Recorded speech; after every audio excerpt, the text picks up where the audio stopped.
Anybody who studies the Quran seriously knows that Allah records on multiple occasions how prophets were insulted, how they were made fun of, how they were rejected in the most obscene ways, and how even the prophets themselves felt the pain of those disbelievers making fun of them. Nuh alayhi salam complains about how people found him disgusting and that they would plug their ears, with their fingers and walk away from him and pull their clothes back as a show of insult to him. And our Prophet is no exception, sallallahu alaihi wasallam.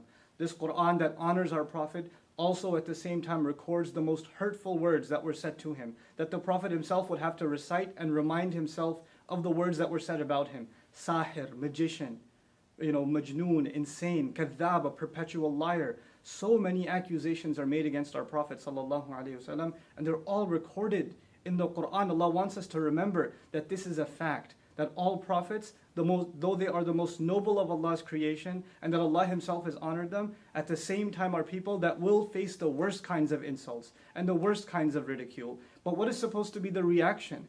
And if anybody's supposed to be angry and just be overwhelmed with rage when the Prophet is insulted, I would argue it would be his companions, whose faith, radiallahu anhum ajma'in, can't even be compared to yours and mine. But how come they don't react the way we do? How come they're not having any protests? How come they're not going out and yelling and screaming in rage?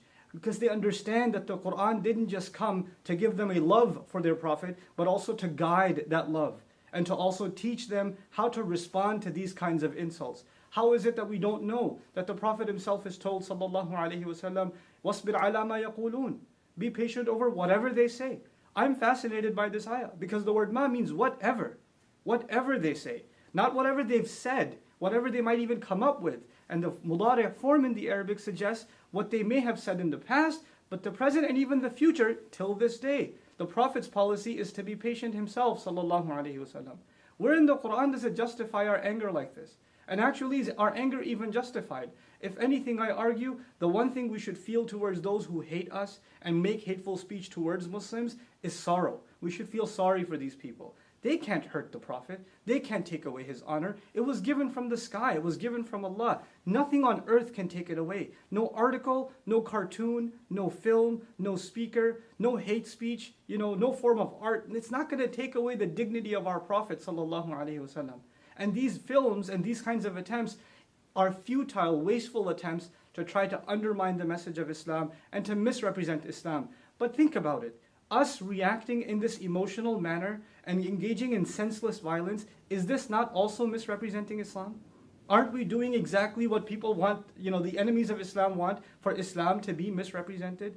If anything makes me angry, it's the anger at our own selves that we don't understand the policy of the Quran and how to respond to insults. Idfa' billati hiya ahsan. Respond with that which is best. Finally, I want to share with you guys, some people think that this was an early policy in Islam, that in the Meccan time of the Prophet, that he was supposed to be passive. But when the Prophet migrated and battles began like Badr and Uhud and Ahzab and Tabuk, etc., now the policy was not to be patient, and therefore we should take that. Let's look at Ali Imran, the battle of Uhud. What does Allah say to us? وَلَا تَسْمَعُنَّ مِنَ الَّذِينَ أُوتُوا الْكِتَابَ مِنْ قَبْلِكُمْ وَمِنَ الَّذِينَ أَشْرَكُوا أَذًى كَثِيرًا. You will absolutely hear hurtful words from those who were given the book way before you and people who commit idolatry and blasphemy with God. You will hear hurtful speech absolutely coming from them.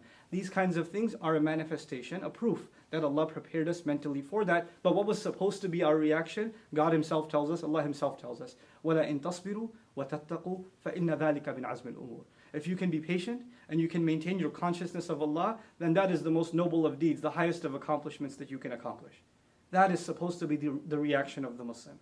This video was watched by 30 people? This loser and his cousins? Before we gave it support. We made it popular. We're the ones that are giving it more flame. And I want to end with this. In school, bullies tease the kid that they know takes the teases and gets, he shows a reaction.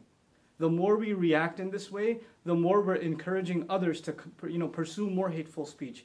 We have to learn to respond in mature, civil, and higher discourse the way the Quran and the Sunnah of our Messenger, the legacy of our Prophet, expects from us. I pray that this is a message that reaches all of my young brothers and sisters that are feeling the sadness, the rage because of this incident, but I hope to turn that rage, and I hope you can turn that rage into something positive. Barakallahu li wa lakum. Assalamu alaikum wa rahmatullahi wa barakatuh.